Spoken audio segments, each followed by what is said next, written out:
So should I just jump into processes? So basically I'm just going to use this hardwood ash, and I'm going to use 3-to-1 ratio of water. Bring this to a boil. The hardwood ash really works the best because the softer woods, they just have too much resin and fat content in them, and it just kind of gums up and messes it up a little bit. And you're just going to get a better pH reading off of this hardwood ash particularly. So all I did was just take the ash out of my fireplace and brought it here to the kitchen and just used a fine mesh strainer and just sifted all the big chunks out. And it's pretty much that simple. There's not much to it at all. This water is kind of heating up a little bit. I'm just going to stir in this ash.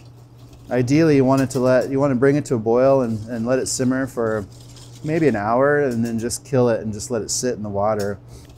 So this one that I'm bringing over right now has been sitting for about 3 hours. And I'm just going to skim off some of this water the best I can, trying to leave as much ash on the bottom. We're just trying to strain all the ash out of the water, and we just really want a really clean product when it comes down to it. So typically what we would do is, again, like we do a big batch of this and we just let it slow drip all night long. And in the morning we would strain this one more time to get it as clear as possible. And I like to wear gloves at this stage because this stuff can be really caustic to your skin, so you just want to be really careful.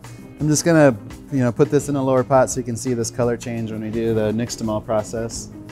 I'm just going to take the corn, add it to this water that's already simmering, and then we're gonna add the alkalizing agent, which is the lye that we just made. I'm actually gonna take out a little bit of water.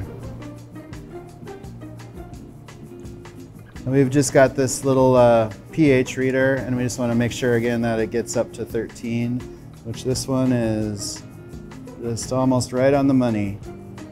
All right, so now I'm going to go ahead and slowly filter this through one more time, and we should see the nixtamal process starting.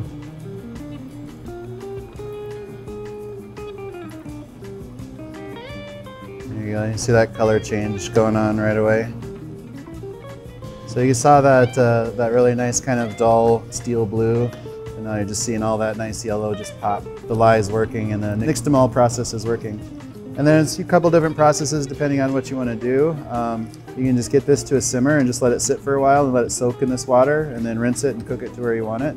As long as those hulls start falling off, getting to that point.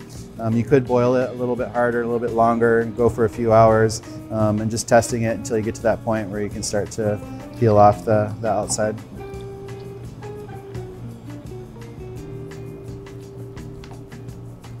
This stuff over here is some that we did yesterday and let soak overnight, and you can see how nicely the corn has come along.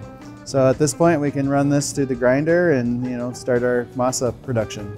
Or we can cook it a little bit longer and just use it as nixtamal for soups and whatever else, or and depending on how fine you want to grind it for tamales or for tortillas, there's just all sorts of options to do with it. Or we can dry this out and grind it up later.